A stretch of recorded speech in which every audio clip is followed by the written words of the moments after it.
के बारे में। ब्लड यानी इसको हिंदी में रुधिर कहते हैं। इस वीडियो में हम जानेंगे कि ब्लड क्या है, ब्लड के खोजकर्ता कौन है, ब्लड का निर्माण कहाँ होता है, और ब्लड के प्रकार के बारे में जानेंगे ब्लड के कितने प्रकार होते हैं। ठीक है। और मैं ये गारंटी के साथ कह रहा हूँ कि इस वीडियो को देख लेने के बाद आप ब्लड चैप्टर कभी भूलेंगे नहीं, और साथ ही में आपको इजी वे में इस वीडियो में हम आपको ब्लड समझाएंगे। ठीक है। तो चलिए चलते हम अब हम अपने टॉपिक्स के तरफ। तो हमारा टॉपिक्स है ब्लड यानी कि रुधिर या रक्त। ब्लड इंग्लिश में ब्लड कहते हैं और हिंदी में रुधिर या रक्त कहते हैं, और उर्दू में इसे लहू कहते हैं। ठीक है। ब्लड को उर्दू में लहू कहते हैं, इंग्लिश में ब्लड कहते हैं, और हिंदी में रुधिर या रक्त कहते हैं। ठीक है। चलिए जानते हैं ब्लड का खोजकर्ता कौन है। तो ब्लड का खोज सर्वप्रथम विलियम हार्वे नामक वैज्ञानिक ने 1628 ईस्वी में किया। ब्लड का खोज विलियम हार्वे नामक वैज्ञानिक ने कब किया था? 1628 ईस्वी में किया था। ठीक है। ब्लड का खोज विलियम हार्वे नामक वैज्ञानिक ने 1628 ईस्वी में किया था। ब्लड का स्टडी को क्या कहते हैं? हीमोटोलॉजी। यहाँ पर गलती लिखा गया है। ठीक है। हीमोटोलॉजी इसलिए हम यहाँ पे लिख दिए हैं। इसे सेरोलॉजी या हीमोटोलॉजी भी कहते हैं। ठीक है। ब्लड के अध्ययन यानी कि ब्लड के स्टडी को सेरोलॉजी या हीमोटोलॉजी भी कहते हैं। ठीक है। ब्लड परिसंचरण तंत्र के अंतर्गत आता है। ठीक है।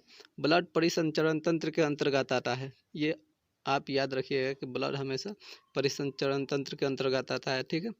ब्लड को हीमोसाइटोमीटर के द्वारा मापा जाता है। ठीक है। ये आप याद रखिएगा क्योंकि कॉम्पिटिटिव एग्जाम में पूछ देता है कि ब्लड को किससे मापा जाता है। तो किससे मापा जाता है? हीमोसाइटोमीटर के द्वारा मापा जाता है। ठीक है। चलिए आगे चलते हैं। ये हो गई हमारे ब्लड की कुछ बेसिक चीज़ें जो हमें जानना ज़रूरी होता है। हम अगर किसी टॉपिक्स को पढ़ रहे हैं तो उसके बारे में बेसिक नॉलेज होना हमें ज़रूरी होता है। ठीक है। अब चलिए ब्लड के बारे में जानते हैं। हम ब्लड क्या है ये जानते हैं हम। तो सबसे पहले हम यहाँ पर आपको शॉर्ट तरीके से समझाएंगे। ठीक है। शॉर्ट तरीके से आप इसे कॉपी में नोट्स भी कर लीजिएगा, और हमेशा आपको ये याद भी हो जाएगा। ठीक है।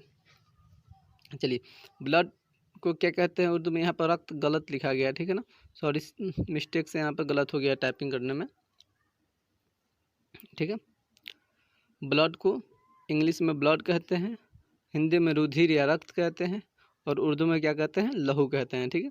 तो ब्लड एक प्राकृतिक कोलाइड होता है। प्राकृतिक कोलाइड कहने का मतलब है कि उसको छानते हैं तो उसका जो होता है छाली होता है वो रह जाता है। उसी तरह ये ब्लड भी अगर किसी चीज़ में छानेंगे तो उसका कुछ पार्ट होता है वो नहीं छना पाता है। ठीक है। इसीलिए इसे प्राकृतिक कोलाइड कहते हैं। ठीक है। ये एक तरल संयोजी ऊतक होता है। तरल संयोजी ऊतक कहने का मतलब होता है कनेक्टिव टिश्यू।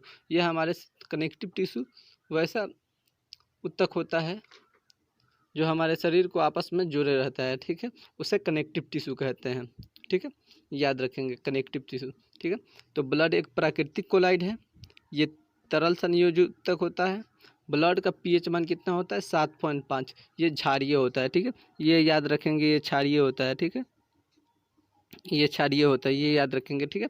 ब्लड क्षारीय होता है, इसका पीएच कितना होता है? 7.4। ठीक है।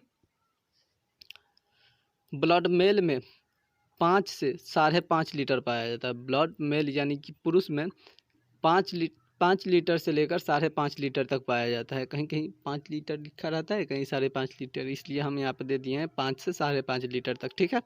ब्लड पुरुष यानी कि मेल में 5 से 5.5 लीटर तक पाया जाता है। वहीं फीमेल यानी कि स्त्री में 4.5 से 5 लीटर तक पाया जाता है। ठीक है। स्त्री में 4.5 से 5 लीटर तक पाया जाता है। 4.5 लीटर या 5 लीटर पाया जाता है। कहीं कहीं 4.5 लीटर लिखा रहता है, कहीं 5 लीटर लिखा रहता है। ठीक है। अगर ठीक है। चलिए अब देखते हैं ब्लड स्टोर कहाँ होता है। तो ब्लड स्टोर स्प्लीन में होता है। ब्लड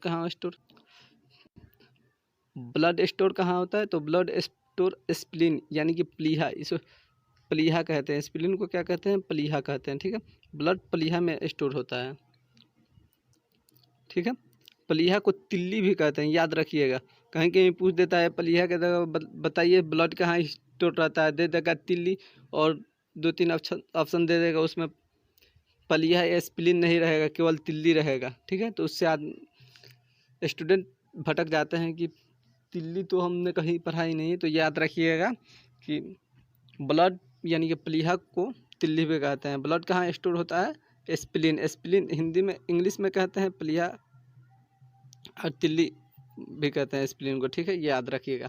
अब ब्लड का कब्रिस्तान यानी कि ब्लड कहाँ जाकर समाप्त होता है। ठीक है, तो ब्लड स्टोर होता है स्प्लीन में, और ब्लड का नष्ट यानी कि उसका कब्रिस्तान स्प्लीन ही होता है। ठीक है, ब्लड का कब्रिस्तान स्प्लीन ही होता है, और ये स्टोर भी स्प्लीन में ही होता है, और इसका जो अंत होता है वो स्प्लीन में ही होता है। ठीक है, ब्लड का स्प्लीन, ब्लड का कब्रिस्तान किसे कहा जाता है, तो स्प्लीन को कहा जाता है। इसे ब्लड बैंक भी कहा जाता है। स्प्लीन को ब्लड बैंक भी कहा जाता है या गर्भयार्ड भी कहा जाता है। ठीक है, याद रखेंगे कि स्प्लीन को ब्लड बैंक भी कहा जाता है या गर्भयार्ड भी कहा जाता है। पूछ देगा आपसे कि बताइए ब्लड बैंक किसे कहते हैं, ऑप्शन दे देगा स्प्लीन। ठीक है, और कोई ऑप्शन दे देगा, तो आप वहाँ पे पढ़े रहेंगे तभी ना राइट आंसर क्लिक करके आएंगे स्प्लीन। ठीक है, तो ये जान के चलिए, ब्लड हीमोग्लोबिन के कारण लाल होता है। ठीक है, लाल जो होता है ब्लड हीमोग्लोबिन के कारण होता है, ये याद रखिएगा। ब्लड लाल होता है किसके कारण, हीमोग्लोबिन के कारण ब्लड लाल होता है। ठीक है, हीमोग्लोबिन, ठीक है, ब्लड हीमोग्लोबिन के कारण लाल होता है। हीमोग्लोबिन का सूत्र होता है HB।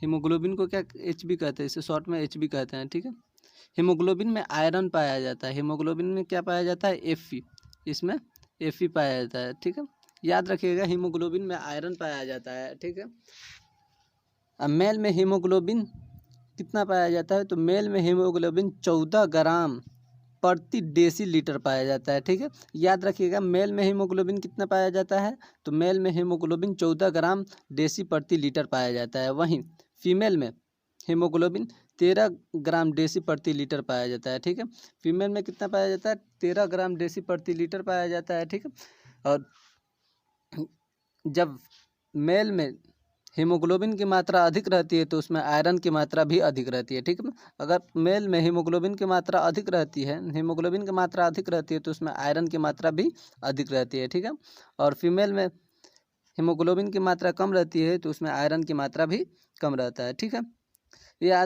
ये जान के ये बहुत ही ज़रूरी है, ये हम आपको शॉर्ट में बता दिए। यहाँ पर क्या होता है, ब्लड, याद रखिएगा, ब्लड एक प्राकृतिक कोलाइड होता है। ब्लड एक तरल संयोजक होता है। ब्लड का pH मान 7.4 होता है, जो क्षारीय होता है। ठीक है, क्षारीय यानी कि 7 से जितना ऊपर होता है वो क्षारीय होता है pH, और 7 से जो नीचे रहता है वो अम्लीय होता है, जो 7 रहता है ना वो लवणीय उदासीन होता है।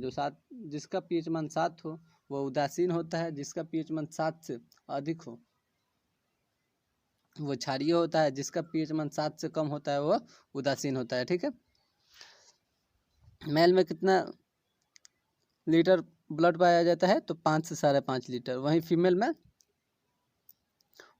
में 4.5 से 5 लीटर तक। ठीक है, और ब्लड स्टोर कहाँ होता है, प्लीहा में। ब्लड बैंक किसे कहते हैं, प्लीहा को। या गर्भयार्ड, कहीं गर्भयार्ड दे देता है तो कहीं ब्लड बैंक दे देता है। ठीक है, ब्लड लाल किसके कारण होता है, हीमोग्लोबिन के कारण ब्लड लाल होता है। हीमोग्लोबिन को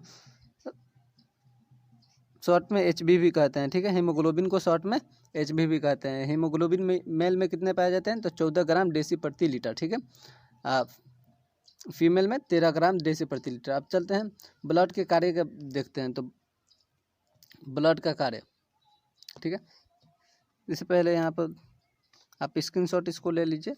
एक मरतबा हम इसको मिटा दे रहे हैं, स्क्रीनशॉट ले लीजिए, ले लिए। चलिए अब आगे चलते हैं। ब्लड का निर्माण कहाँ होता है, ठीक है। ब्लड का निर्माण जो होता है, ब्लड का निर्माण बोन मैरो में होता है। बोन मैरो का है तो अस्थिमज्जा, अस्थिमज्जा में होता है, ठीक है। ब्लड का निर्माण अस्थिमज्जा में होता है, ठीक है। ब्लड का निर्माण कहाँ होता है? अस्थिमज्जा में होता है। स्टोर कहाँ होता है? हमने बताया स्टोर स्प्लीन में होता है। कहाँ होता है? स्प्लीन में, ठीक है। स्प्लीन में होता है स्टोर, ठीक है। और निर्माण जो होता है वो बोन मैरो, ये वयस्क जब मनुष्य रहता है ना, मतलब बड़े व्यक्ति में ब्लड कहाँ निर्माण होता है?